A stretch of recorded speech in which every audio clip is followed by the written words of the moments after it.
al doctor Nicolás Canevaro Bocanegra con la primera conferencia, Tratamiento de los activos para el cierre contable 2017 bajo NIF. El doctor Nicolás Canevaro Bocanegra es actual consultor del Banco Mundial, contador certificado internacionalmente en NIF, miembro del Comité Consultivo de la Comisión de Investigación Contable AIC. Ha tenido a su cargo la elaboración del Plan Contable General Empresarial por encargo de la Dirección Nacional de Contabilidad Pública de Perú, expositor en normas internacionales de información financiera en el país y en el extranjero. También es profesor de distinguidas y prestigiosas universidades en Perú, como la Universidad de Piura, ESAN y Católica. Autor de distintos libros y colaborador de distintas empresas que trabajan en revistas en Perú. Sin lugar a dudas, para nosotros es un gran privilegio, gran honor tenerle al doctor Nicolás Canevaro en esta sesión y sobre todo iniciando esta primera cumbre del cierre contable 2017 bajo NIF. Doctor Nicolás, muy buenas noches. Tiene el micrófono habilitado.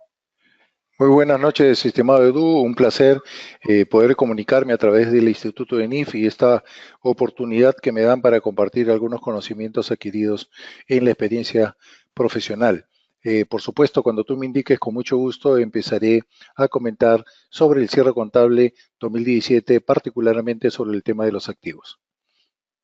Bien, muchísimas gracias, doctor. Una vez más, entonces, indicarles la forma de participar es a través del chat, como también vía micrófono. Adelante, doctor, iniciamos. ¿Cómo no? Muy bien, estimados señores, como dije, un privilegio también poder estar con ustedes y pasar a desarrollar mi presentación. Si ustedes ven, tenemos 6 puntos.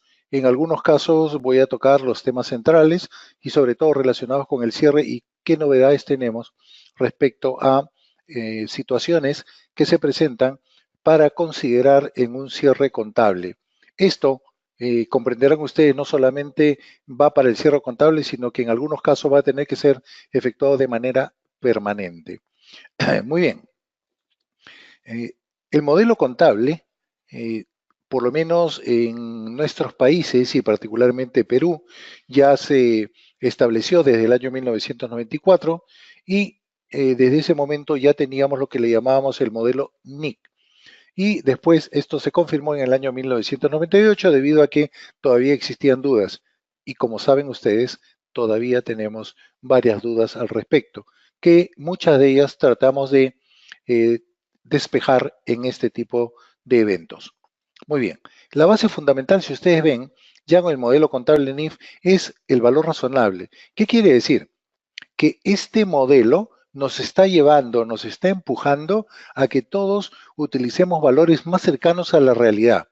Quiere decir que la historia de la contabilidad, que era eso, historia, y siempre se remitía a costo o valor histórico, cambió a partir del modelo de NIC y NIF, y donde ustedes pueden ver ahora algunas cosas, revisaremos en los temas que me ha tocado, valor de mercado, valor actual neto, valor neto realizable, revaluación, en fin.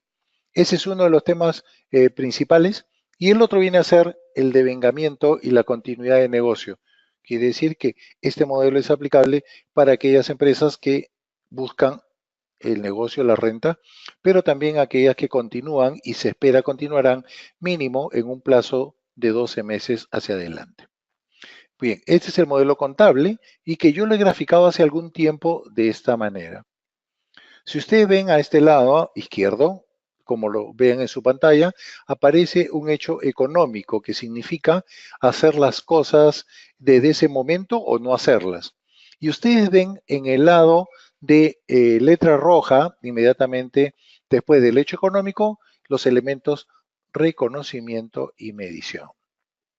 Más abajo, presentación y revelación. Los 4 elementos del modelo contable que rápidamente revisaremos aquí y siempre es un buen recordatorio para todo lo que hacemos en la contabilidad. Primer mensaje. En la contabilidad, que es una interpretación de un modelo como este NIF, y no es hacer las cosas a rajatabla o a pie juntillas, sino es interpretar según mi actividad económica, tiene que ver con lo siguiente. Si hay elementos de reconocimiento, ¿qué se llama reconocimiento? Origen. Quiere decir que las cosas en la contabilidad se determinan de acuerdo a la naturaleza de ese hecho económico. Una vez que se ha reconocido o no, dependiendo de lo que me indica ese raciocinio, yo puedo medir si es que algo contabilicé. ¿Y cómo lo mido? Al mismo valor, mayor o menor, me lo dirá después cada tipo de activo o pasivo. Y hacia abajo tenemos presentación y revelación, que significa si ya reconocí, ya contabilicé y en el paso del tiempo he tenido que actualizar, medí, quiere decir que ya me queda saber cómo y dónde lo presento y qué información de complemento tengo que dar.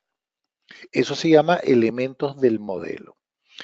Como todo elemento necesita, para poder aplicarle, en este caso de una herramienta, que en el Perú se llamó Plan Contable General Empresarial, y en algunos países, como el caso de Colombia, ya tiene su plan contable, un tanto más sectorizado y un poco más grande que el de Perú. Y para los elementos presentación y revelación, tenemos aquí lo que se llama Manual para la Preparación de Información Financiera de la Superintendencia del Mercado de Valores. Este modelo contable, como está graficado, ustedes lo ven y dicen, ojo, pero acá hay otros temas. Por ejemplo, en la parte de abajo aparece lo que se llama legislación, aparece un tratamiento tributario. Dependiendo del país en que nos encontremos, la legislación puede afectar la actividad económica. Por ejemplo, una empresa industrial puede tener una ley especial. Si yo me dedico a la agricultura, puedo tener también una normativa diferenciada, puedo tener algunos beneficios de la propia legislación, pero también puedo tener un tratamiento tributario distinto. En muchos de nuestros países, me refiero a Latinoamérica, tenemos aquello que le llamamos zona de frontera, donde en muchos casos le dan privilegios para que la frontera esté debidamente activada como la economía del país. Entonces, la legislación y la tributación, en especial, se incorporan al modelo contable. Por ejemplo, yo puedo tener ahora un impuesto a la renta de un porcentaje sobre los ingresos calculado de cierta manera y el modelo contable tiene que tomarlos para saber cómo presenta sus estados de resultados y determinar el resultado del ejercicio. Pero también me puede decir que alguna legislación para las industrias le tiene que dar alguna participación a los trabajadores y el modelo contable tiene que tomarlo. Muy bien, si ya tenemos un hecho económico que ha sido interpretado de adecuadamente medido a una fecha, que es la que preparo los estados financieros, los estados financieros, tienen que ser presentados adecuadamente y revelados de la misma manera. Entonces, tenemos nosotros que estados financieros que se supone me indican la realidad de las cosas, pero ojo, hay un tema. Estos estados financieros tienen que ser debidamente analizados. Y cuando nosotros vamos a ese horizonte de análisis, vamos a darnos cuenta que no es lo mismo presentar información dentro del margen bruto en el estado de resultados que presentar información en la parte de abajo de otros ingresos y egresos, basado en ese análisis. No es lo mismo presentar en una actividad de operación cuando debía ser una actividad de inversión o financiación en el caso de un flujo efectivo. Y no es lo mismo presentar corriente que no corriente. Entonces, el análisis se ve afectado y ¿quién ve el análisis? Obviamente el que toma decisiones. La gerencia, el directorio, los dueños, pero también algunos entes foráneos, como pueden ser los inversionistas, como puede ser la superintendencia de valores, como puede ser la propia administración tributaria. Y yo incorporo a algún actor más que se llama el auditor. ¿Por qué?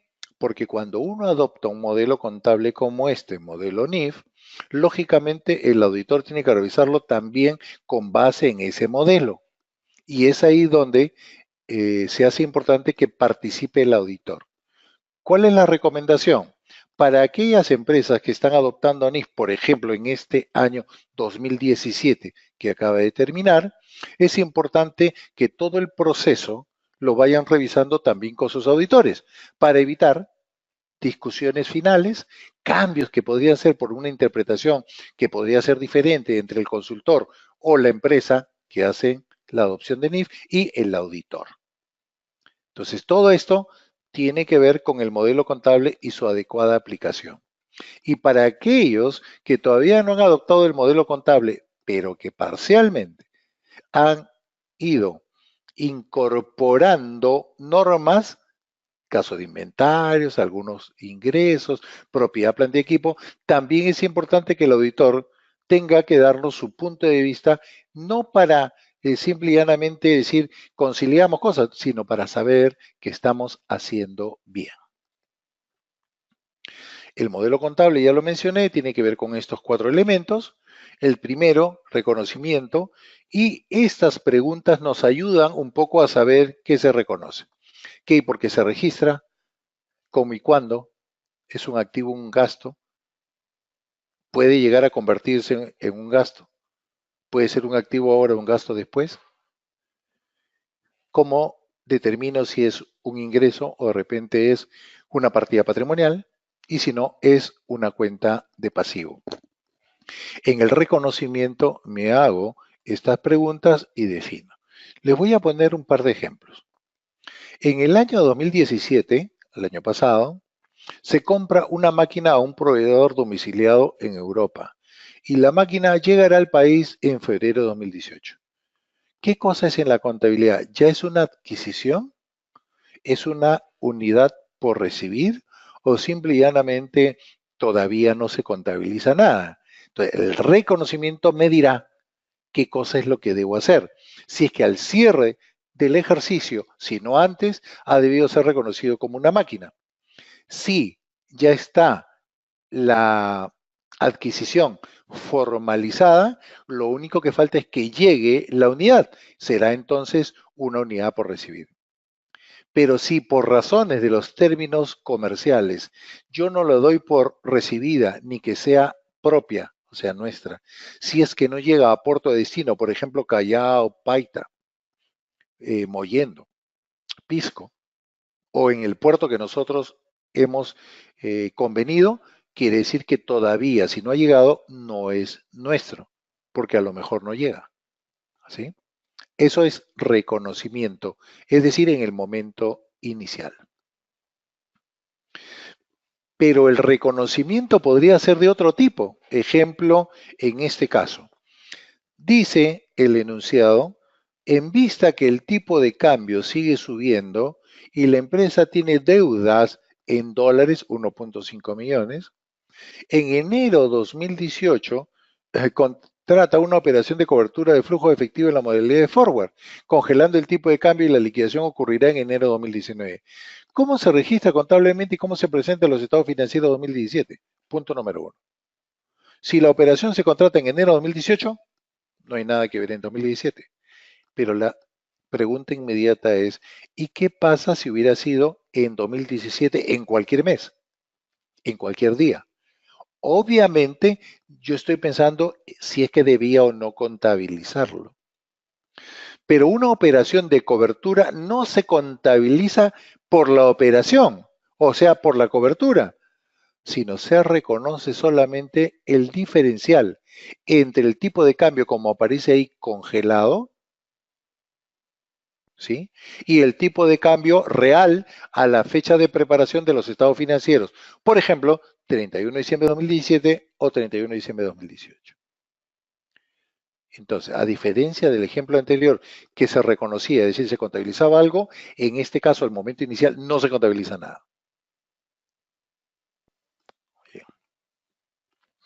Reconocimiento, origen, inicio.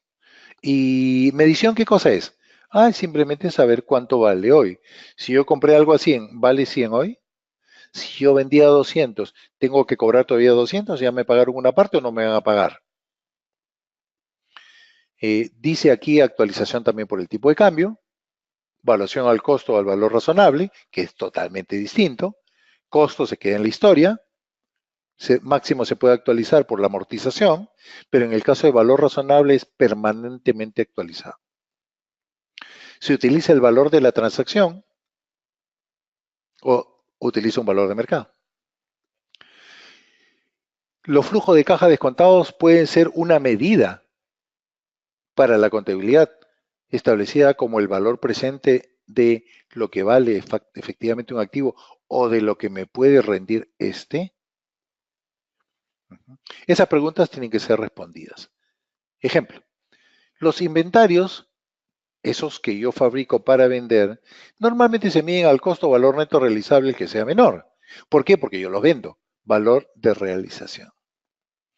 Pero cuando yo tengo uniformes, cascos, botas, cuando yo tengo suministros, cuando yo tengo repuestos, yo no lo puedo llevar al valor neto realizable en la medida que yo no lo venda. Si son para uso, el mejor valor será valor de reposición. Señores, una nota. Mucho cuidado. No pretendan encontrar cada palabra exacta en la norma, en el párrafo tal o cual. No es así. Y entonces algunos dirán, bueno, si no es así, ¿qué hago? Entender las normas implica tres cosas: leerlas profundamente y profusamente. Trata de entenderlas, por supuesto. Segundo, ver su aplicación. Y tercero, ver los efectos en esa aplicación. Si todo eso se confabula, es decir, se hace, entonces nosotros tenemos un entendimiento adecuado de lo que dicen las normas. Y todo será más fácil. Pero cuando uno se queda solamente en lo que le dicen o lo que ha leído una sola vez, entonces su interpretación puede ser errada.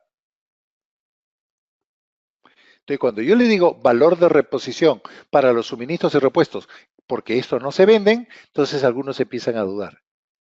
De hecho, muchos estados financieros presentados a la Superintendencia del Mercado de Valores o Superintendencia del Mercado de Valores de los países latinos le ponen a los repuestos y suministros, a pesar de que no se realizan, se miden al costo valor neto realizable, y eso no es correcto. Y también existen inventarios que se miden a valor razonable. Por ejemplo, los commodities. ¿Ok? Medición. Provisiones. Una empresa vende artefactos electrodomésticos, llámese licuadora, llámese hornos microondas, refrigeradoras o cocinas. De acuerdo con cálculos del año anterior, estableció una provisión de 600.000 por posibles reparaciones y devoluciones, de acuerdo a todas sus ventas y de todo lo que le quedaba pendiente al fin del año pasado. Al fin de este año, la provisión asciende a 550. La pregunta es, ¿tendrá que efectuarse algún registro contable? Punto número 1. Lo que estoy haciendo se llama medición. Correcto. Correcto. Estoy midiendo lo que el año pasado decía 600 y ahora me dice que es 550.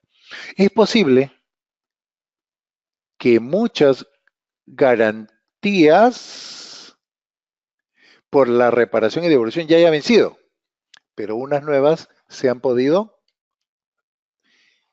incrementar.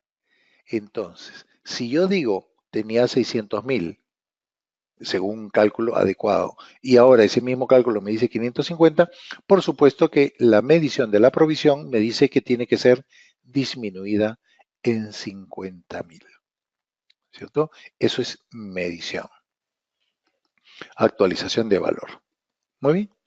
Cuando estamos hablando de presentación y revelación, que lo verán obviamente en otros temas en los siguientes días, lo que tienen que ver es lo siguiente: ¿cómo presento? Básicamente es NIC 1, NIC 7, por flujo de efectivo. ¿Y qué información revelo? La información de revelación está no solamente en la NIC 1, esa es una pequeña parte, sino está en todo lo demás. Muy bien. Entonces, esta es la primera parte llamada introducción. Si nosotros vemos o entramos ya al punto de inventarios, vamos a encontrar lo siguiente. Ojo, ya mencioné que no vamos a revisar absolutamente todos los temas que tiene cada norma, porque si no, no terminaríamos. Pero sí, algunas que nos ayuden a este cierre del cual estamos comentando. Primera gran definición. Es un inventario todo aquello que se prepara, se transforma o se compra para su posterior venta. Por lo tanto, el valor del costo, es decir, ese origen o reconocimiento, tiene que ver con todos los desembolsos que son necesarios para que el activo esté listo para ser vendido. Ejemplo, precio de compra, si es que es importado, impuestos no recuperables en su caso, transportes, todo hasta la fecha en que yo voy a preparar ese activo para su posterior venta. Mucho cuidado con el transporte posterior. Normalmente el transporte posterior es gasto de venta. Almacenamiento en la fase previa y cualquier gasto o desembolso directo que sea necesario para adquirir el bien y o servicio. Pero si existe en el acuerdo comercial de compra, lo mismo sucede para ventas, si yo tengo ese descuento o yo compro las famosas docenas de 13 o que me dan 2 por 1 o me regalan por 10, 2, ya sea de este producto o de cualquier otro, mucho cuidado porque ese es mi costo de adquisición. Entonces mi costo en el total implicará un costo de adquisición menor porque nada regala nada, absolutamente nadie regala nada en términos económicos. Entonces aquí surgen algunas dudas. ¿Qué tal si a mí me dicen, por cada 100 que compres te regalo uno, pero yo no lo compro todo en un mes, sino en 2 o 3? Ajá, dirán ustedes. ¿Ok? ¿Ese es un acuerdo comercial o recién salió cuando yo ya compré? Si es un acuerdo comercial, es decir, estamos en el horizonte de que hoy estoy comprando para todo el año y de que por cada 100 me regalen 1, 2 o 5, y yo sé que lo voy a lograr en el mes 3 o en el mes 2, lógicamente yo tengo que demostrar por qué sé que lo voy a lograr, basado en mis estadísticas, en la forma en que yo hago las operaciones de venta. Por lo tanto, el costo de adquisición basado en ese acuerdo inicial tendrá que disminuir el valor de compra. ¿Por qué? Porque es un acuerdo comercial. Se acordó darme un descuento, darme una rebaja o darme más productos. Pero, si esto no es así y yo ya compré y al final del año o en el mes de febrero o marzo del otro año me dice, mira, por ser un buen cliente, te voy a descontar o te voy a regalar algo en el mismo producto, pero el otro año. ¿Eso yo lo sabía al inicio? No. Entonces, ¿forma parte del costo de adquisición? No. ¿Qué significa? Que eso es una ganancia del otro año. ¿Sí? Es una ganancia del otro año. ¿Por qué? Porque no fue un acuerdo comercial. Muy bien. Acá tenemos luego